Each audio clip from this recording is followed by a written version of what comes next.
En qualité de doyen, comment souhaitez-vous vous impliquer dans la formation des auditeurs de justice et des magistrats en fonction?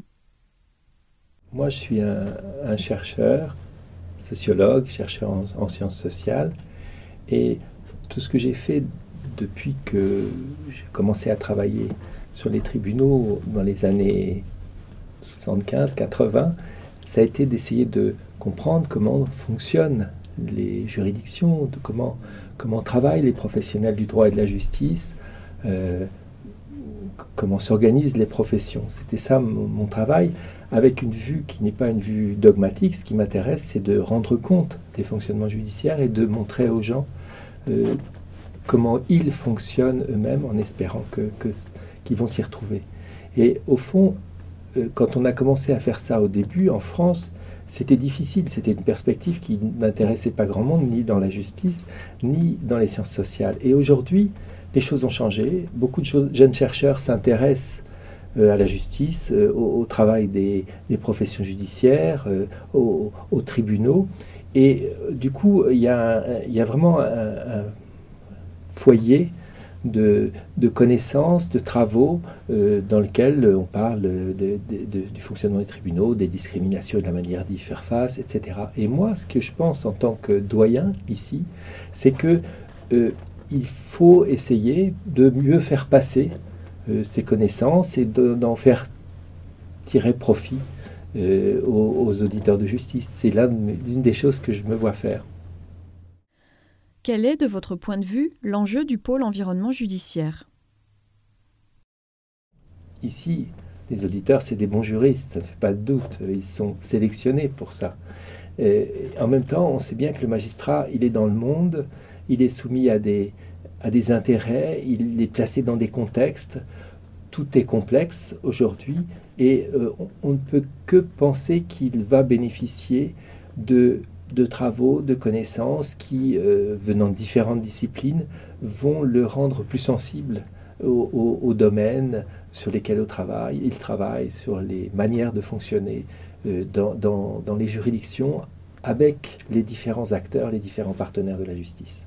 C'est ça l'enjeu du pôle environnement judiciaire, c'est de doter le magistrat des ressources, des connaissances, des moyens de réflexion, des moyens d'action pour qu'il ait le recul nécessaire, l'intérêt aussi pour saisir la matière et les domaines sur lesquels il travaille.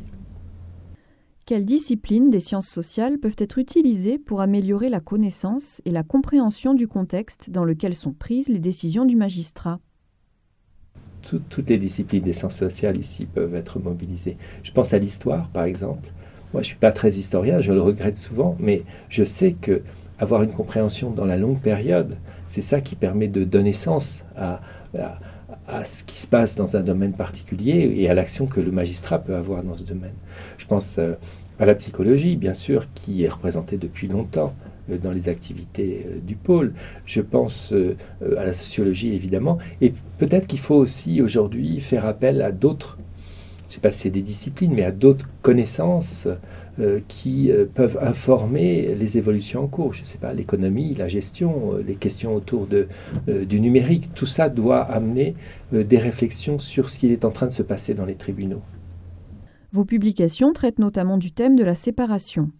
Quelles sont selon vous les nouvelles problématiques que doit prendre en compte l'institution judiciaire et qu'il serait intéressant d'aborder en formation initiale ou continue? J'ai fait toutes sortes de travaux sur le traitement des affaires pénales, sur les juges des enfants, sur récemment la structuration du temps judiciaire. Donc c'est assez diversifié. Maintenant, si on parle de la justice de la famille, je pense qu'il y a un enjeu majeur en ce moment avec ce qui vient de se passer, la réforme récente du droit du divorce, qui pose des questions de fond, pas seulement sur les questions familiales, mais plus générales, sur qu'est-ce qui doit revenir au juge, qu'est-ce qui doit rester au juge, comment envisager les modes de traitement de choses qui ont trait au privé. Et qu'est-ce que les juges veulent encore aujourd'hui vouloir voir, vouloir contrôler. Et je pense que, en l'occurrence, bon, il y a une évolution marquante qui fait que le périmètre de l'action de ces juges aux affaires familiales se trouve un peu transformé aujourd'hui. je voudrais juste citer ici la question de la digitalisation de l'activité judiciaire, puisque le numérique maintenant est partout et il va être de plus en plus présent. Or, pour moi, il y a des vraies questions sur ce que le numérique fait à la justice. Qu'est-ce que ça transforme sur les interactions entre les partenaires, enfin, les magistrats, les avocats, les parties.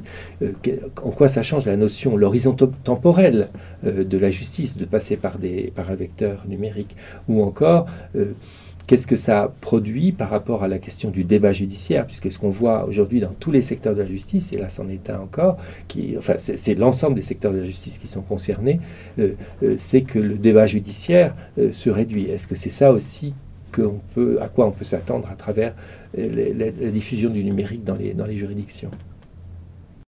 Y a-t-il d'autres thèmes ou projets sur lesquels vous aimeriez travailler avec les auditeurs de justice et magistrats? Ce qui m'intéresse, c'est les parcours individuels, l'individualisation des parcours, le fait qu'on puisse